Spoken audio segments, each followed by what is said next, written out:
What if I told you that right now, your brain is being rewired subtly and silently, often without your consent? It's not science fiction. It's a fundamental process happening inside your head every single second of every day.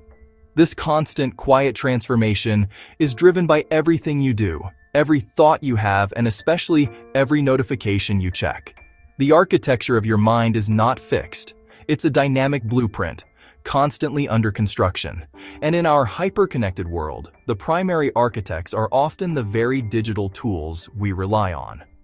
This process is called neuroplasticity. Think of it like this. Every time you perform an action or think a thought, your brain builds a physical path for that signal, called a neural circuit. At first, it's like a faint trail in a dense forest, difficult to traverse. But do it again, and the path gets a little clearer. Do it enough times, and that faint trail becomes a well-worn track, then a paved road, and eventually, a multi-lane superhighway. This is the power of neuroplasticity. Your experiences physically shape your brain. Now, consider your digital habits. The endless scrolling, the constant refreshing, the quick dopamine hits from likes and messages. Each of these actions is a vehicle speeding down a neural highway, reinforcing it, widening it, and making it the default route for your attention. This is how the wired self is born. It isn't a permanent personality trait, it is simply a collection of highly efficient neural highways that have been paved by years of digital repetition, making these behaviors automatic, reflexive, and incredibly hard to resist. But here is the breakthrough, the profound and empowering truth at the heart of this science. Your brain never loses the ability to pave over these old roads and build new ones.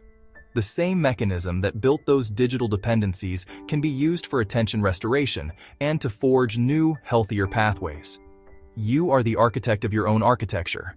You hold the blueprints and the tools to redesign your inner world. This isn't just a hopeful idea, it's a practical, achievable goal. It's about consciously choosing to build new roads that lead to focus, presence, and deeper engagement with your life. It's about understanding the system so you can make it work for you, not against you. By the end of this video, you'll have a concrete 7-day rewire plan to do exactly that. So, if you're ready to take back the controls and start your own mental renovation, stay with us. The work begins now. This is the finale of The Wired Self.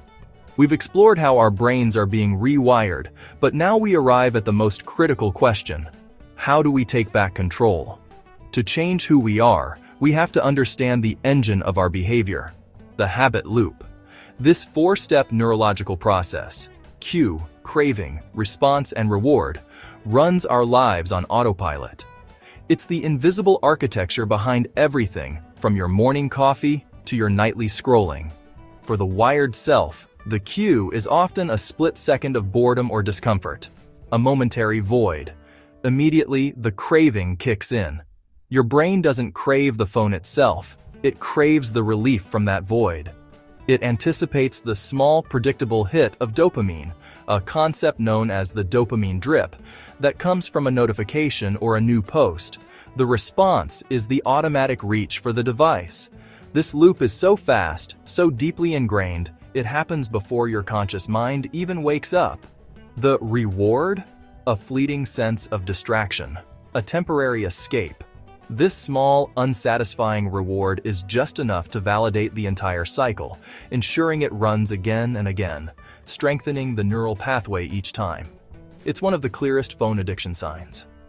But what happens when this loop isn't just a habit, but the very thing that runs you? Now that we understand the habit loop that keeps us scrolling, how do we reclaim control? We can't just rely on willpower. That's like trying to stop a runaway train by standing in front of it. Instead, we need to strategically dismantle the track itself. This is the core of the rewire framework. It's not about fighting your brain, but working with its natural tendencies to build a better system. The framework has 2 pillars: friction and replacement. First, we introduce friction to disrupt the automatic, unhealthy pathway. Our brains are wired for efficiency. They will always choose the path of least resistance. So, we make the bad habit less convenient.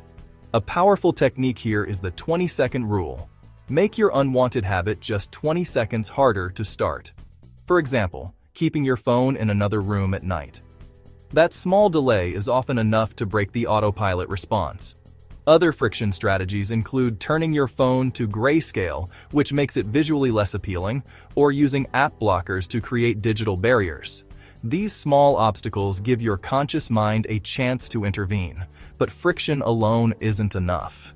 We need to build a new, better path. This is replacement. Instead of leaving a void, we give our brain a clear, positive alternative. The most effective tool for this is the implementation intention. It's a simple but profound script for your brain. Instead of a vague goal like, "I'll scroll less," you create a specific plan. If I feel bored at my desk, then I will take 3 deep breaths. This preloads the decision, making the new habit as easy as the old one.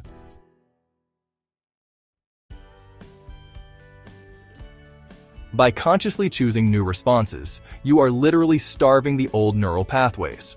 Over time, they wither away, and your new analog habits become the new automated default. We've traveled through dopamine, stress, rhythms, and biology. You now have the blueprint. The wired self is a choice you no longer have to make. It's time to live intentionally. This has been The Wired Self on Wellness Hubnest. Thank you for being here.